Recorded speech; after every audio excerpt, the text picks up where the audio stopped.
What's up, everyone? You are tuned into episode 125 of Three Questions and a Song. Off the air, I was telling Ross that episode number wise, the last time he was on isn't that far away from this one, but it's actually been probably at least 8 months. Yeah, I'd Yeah. say easy. Yeah, took a little So hiatus there. with me tonight is Ross Flora.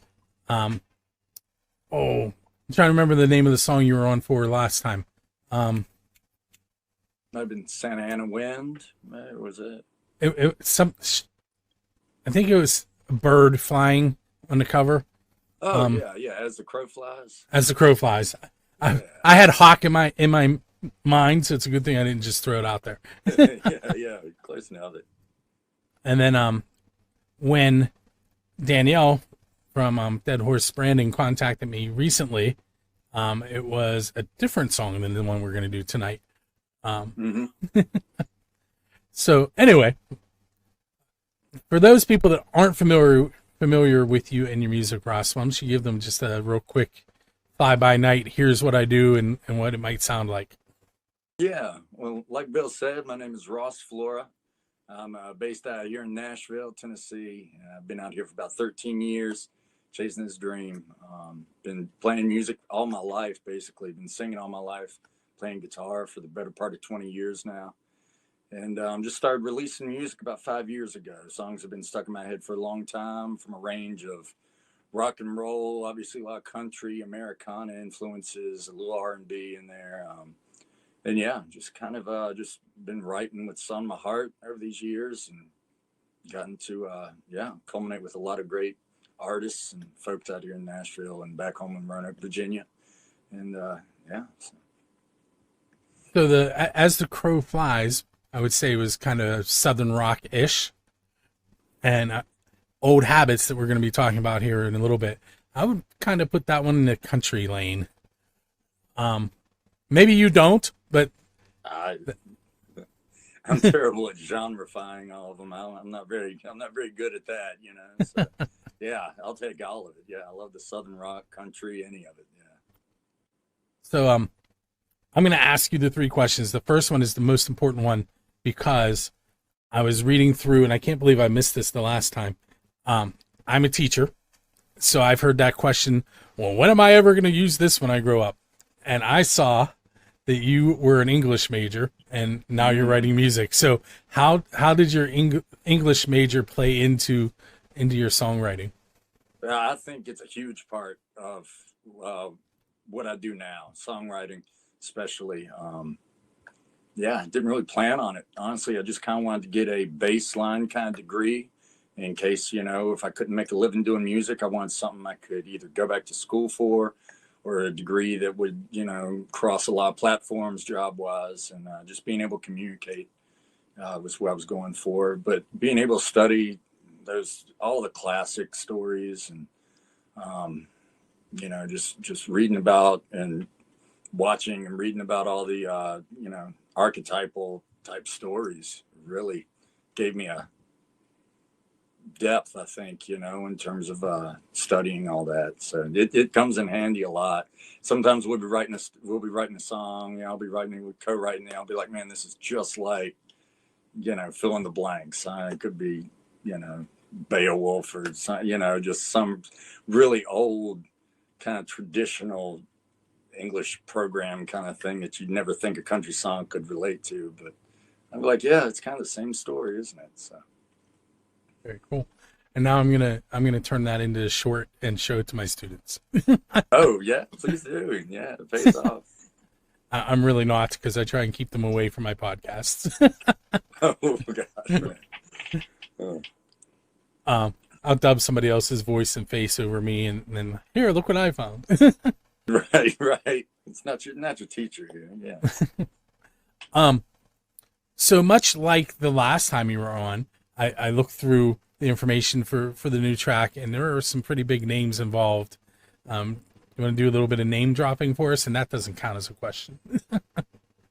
Oh yeah. So with this song, I co-wrote it a little over a year ago with a good buddy of mine, D. White, and he's written some great songs. He's an amazing musician and singer, and yeah, he just released an album as well, so you need to check his out as well. And yeah, like I say, we co-wrote it, just waited on the project. I wanted to release it with a couple other songs, and yeah, time felt right, and real happy with how it came out.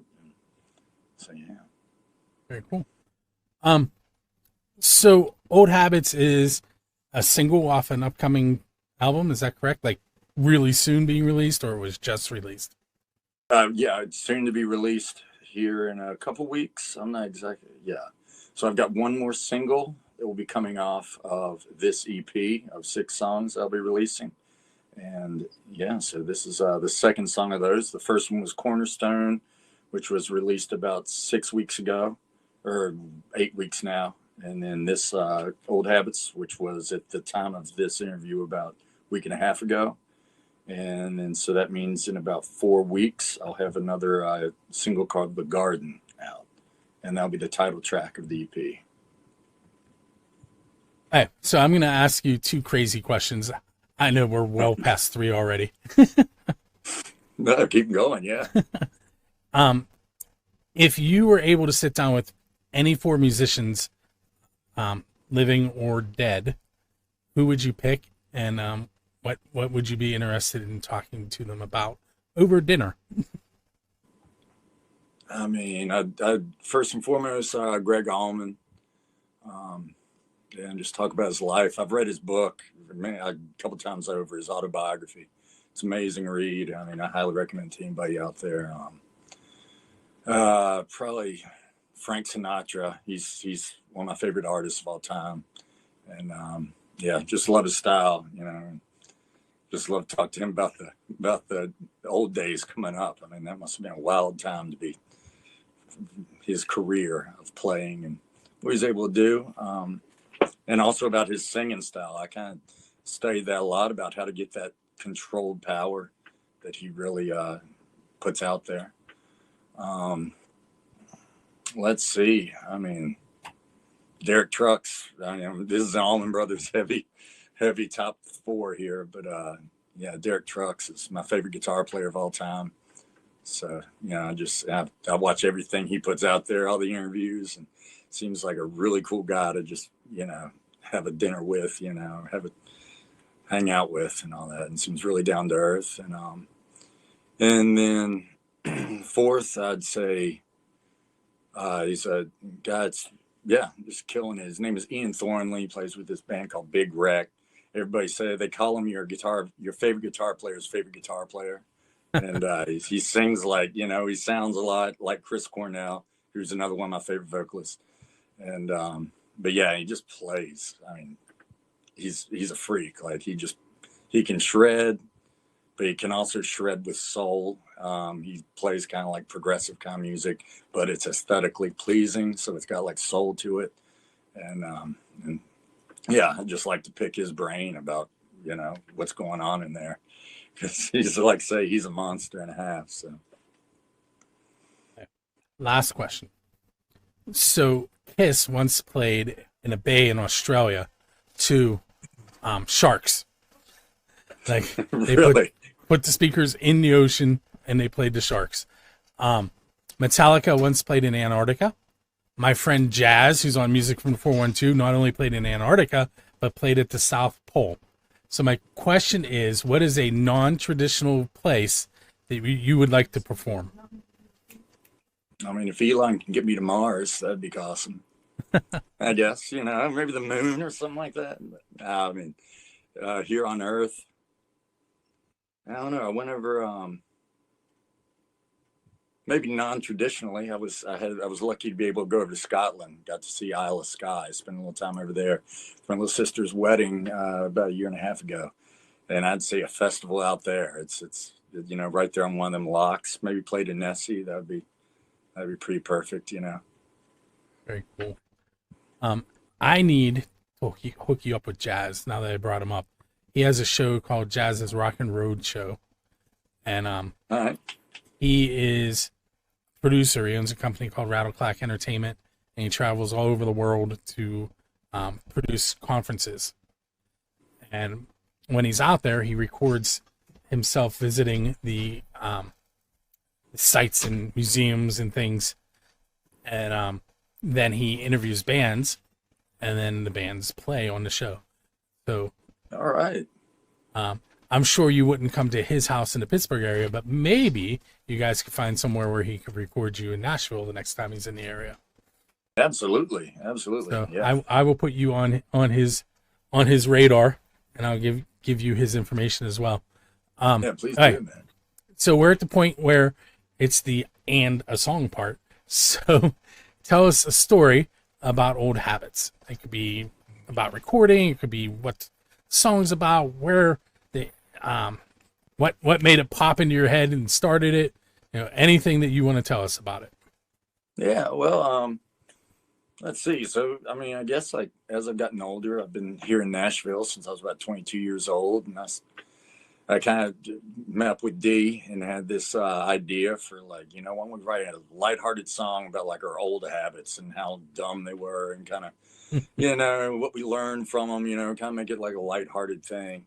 And it ended up taking on a life of its own. It kind of got a little slightly heavier kind of a tone to it, but it's, yeah, it was just that song took on a life of its own for sure. And yeah, D and I, we wrote it. We tend to write, like, I prefer if we're doing like co-writing, like get the meat and gravy of the song down and then meet up in like a week or two, like let it percolate.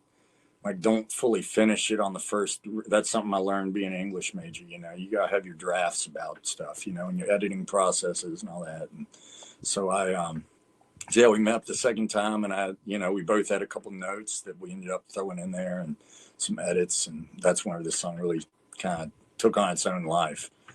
And other than that, this is the first song I've recorded everything on, including programming the drums there. So that was a monster and a half. That was about a week's worth of work right there.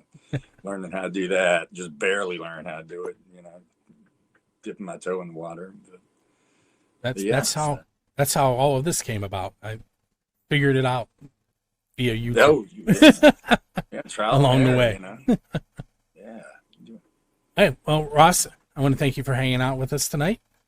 And those of you that are about to hear the song, make sure you head to ross-flora.com, ROSS-FLORA.com. You can check out As the Crow Flies, Cornerstone, Old Habits, and I'm sure there are other songs there, but those are the three that I'm aware of. And with that said, we're going to slide into the video, and we'll see you on the next episode. Thank you, Bill. Appreciate you all. Thank you.